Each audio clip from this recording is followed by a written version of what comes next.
बड़े ध्यान से सुने, मनन करें। फिर जब कथा सुनने के बाद रात्रि में जब यहाँ से जाने के बाद मनन चिंतन करें कि मैंने आज क्या सुना।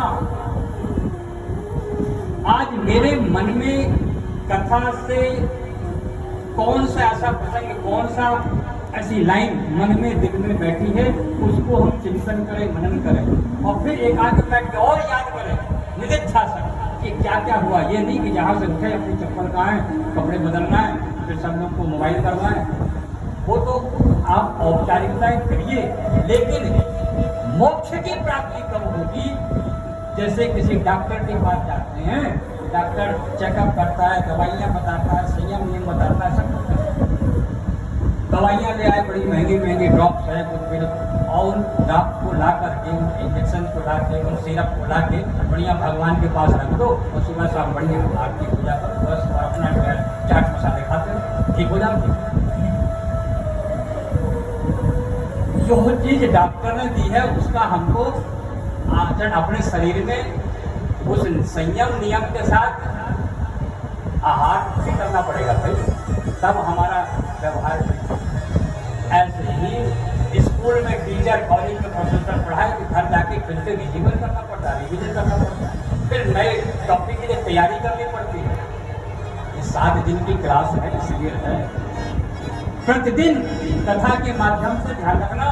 मूल चीजें तो मिलेंगी, जैसे कड़वी दवाई डॉक्टर देता है, लेकिन बच्चे के लिए कहता है कि इसको दूध में या मिश्री में या शहद में मिला के देता है।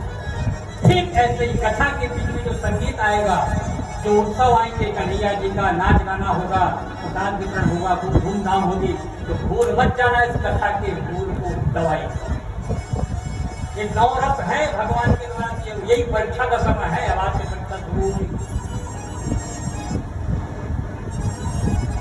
और तब बताया कि मनोदेश जैश्चैव कथायाम निश्चलाम मति ही, मति हमारी मन जो है यहाँ वहाँ भ्रमित होगी। कौन आया कौन नहीं आया, फलाने मिश्र गया है कि नहीं आए, उसमें आई कि नहीं आई, आनंद आया कि नहीं आया, बहुत सी बातें यहाँ हमारी। बिल्कुल इस समय हम संकल्प बंद हो गए। सबको पता है कथा सुन रहा है पंडित, सबको पता है कथा सुन रहे हैं जितने भी जजमान आप बैठे। अरे 1-2 घंटे के मोबाइल बंद कर दो, आप कर दो, करके तो देखो दुनिया का ये नया प्रयोग करके देखो आप, मात्र 7 दिन के लिए। भले ही कथा के टाइम पर बंद कर लो, चाहिए तो ये कि पूरे 7 दिन के लिए बंद कर दो, और फिर देखो क्या एक नई घटना, एक नए तुम जैसे ब्यूटी पार्लर के अंदर जाते हो और बाहर निकलते तो नया चेंज हो जाता है। ऐसे ये जो पंडाल बना है ब्यूटी पार्लर है, तुम्हारे मन को, तन को, बुद्धि को विवेक करने वाला नियम पालन कर दे।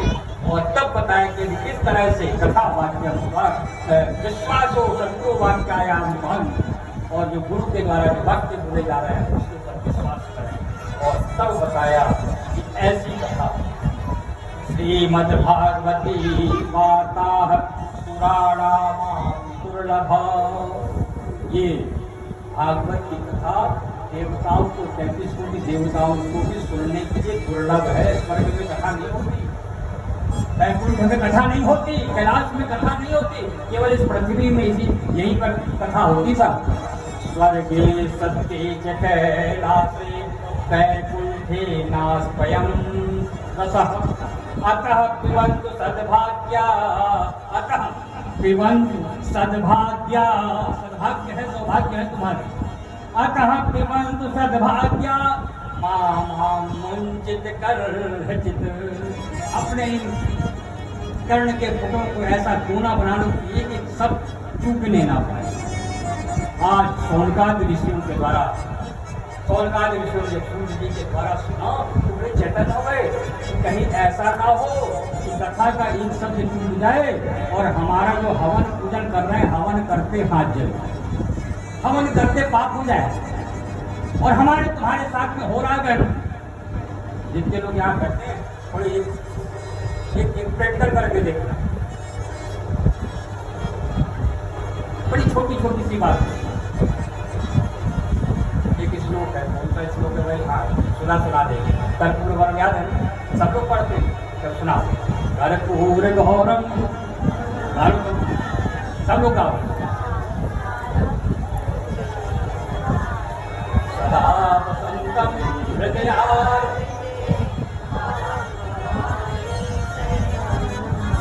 आगे मंदार माला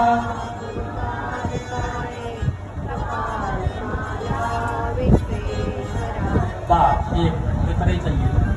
क्या बोले?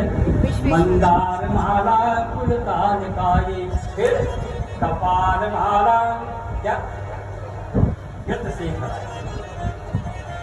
हो गई गड़बड़। बात पकड़ में आई? किसी को बात पकड़ में आई? क्या गड़बड़ हो गया? मैंने अब भी कहा कि छोटी छोटी सी बातें कह लो।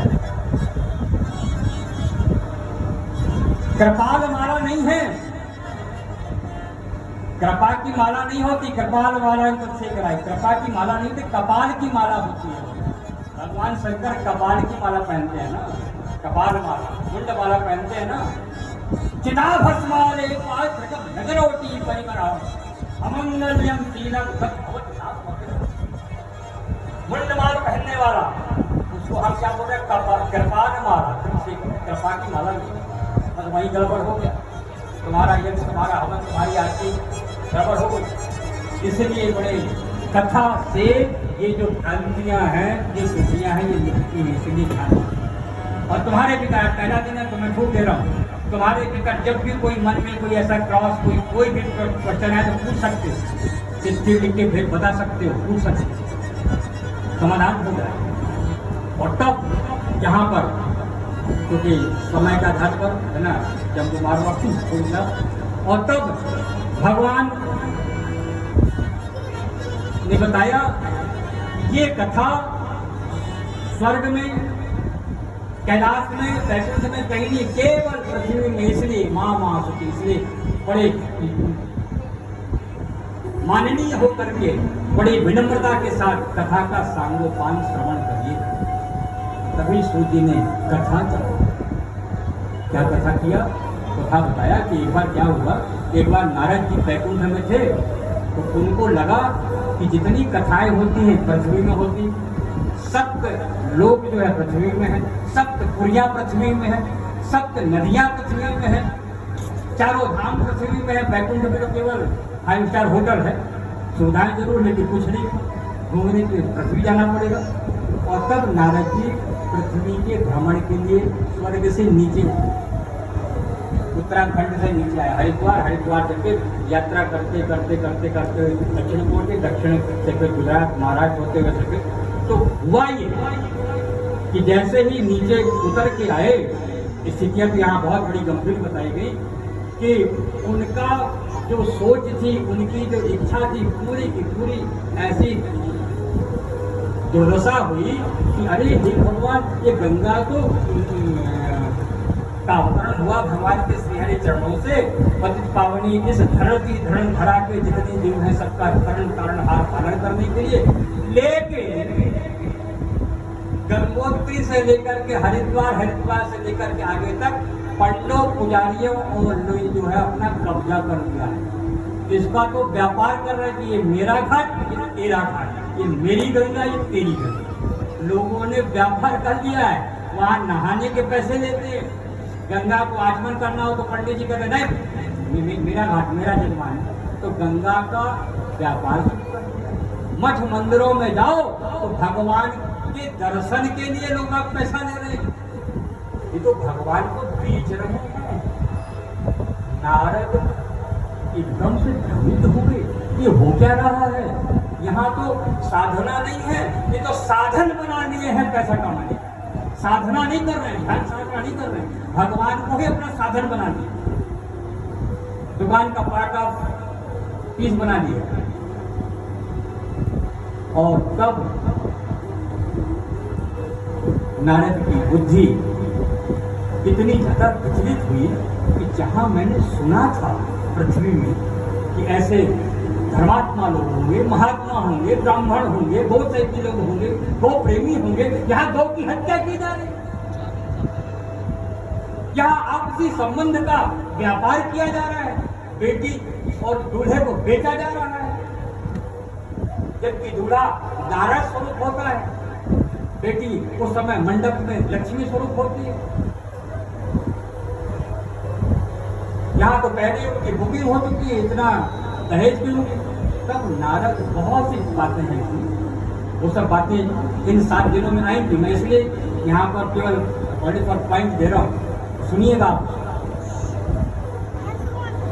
कि जब जयमाला होता तो क्या स्वरूप होता, कौन है वो बेटा और बेटी, वर वधू क्या है। जब बेटी अपने घर से विदा होकर के जाती है तो क्यों सामने पल्लू में चावल लेकर के 5 बार ऐसे क्यों फेंकती, क्या है उसका मीनिंग? और वही बेटी जब अपने ससुराल जाती है तो पहले दरवाजे कलश में, जो कलश हमारे यहाँ उसका सब पुरियों का जल का और कलश का पूजन किया जाता है, उसको अपने पैर से उस चावल को लुढ़काती है। चावल जबकि हमारा अक्षत तत्व है, जिसमें अक्षत क्रिया हो रही, वहाँ पर पैर से यहाँ what the meaning for the just religion, बहुत गहरे अर्थ है भागवत के आधार पर, ध्यान रखना। इसलिए डेली जब सुनोगे तो समझ में आएगा, क्योंकि नई नई बातें आएगी। कोहबर क्या है, परिछन क्या है, 16 श्रृंगार क्या है, 16 क्या क्या होते हैं श्रृंगार, क्यों किए जाते हैं, इसी अंग में क्यों पहना जाते हैं। देखना जब यहाँ पर रुक्मणी का श्रृंगार होगा तो आपके लिए पूरी कथा आपके लिए है, लेकिन हम सुनते कहाँ हैं। हम तो लगे रहते कि बाबा जी कब नचवाएंगे, राधे राधे कब डांस होगा, क्षमा करने तैयार करेंगे वीडियोग्राफी, वो भी होगा, लेकिन मूल चीज को मत छोड़ देना। और तब बताया कि ऐसे ही उदास मन से जब पूरी परिक्रमा करते हुए जाकर के उन्होंने कर्नाटक पहुंचा, नारद कर्नाटक में देखा कि यहाँ पर कर्म कांड तो बहुत टाप का है, लेकिन भक्ति नहीं है। मंदिर काले काले पत्थर के बड़े बड़े हैं, रूखे हैं, सूखे हैं, पंडित पुजारी बड़े बड़े जो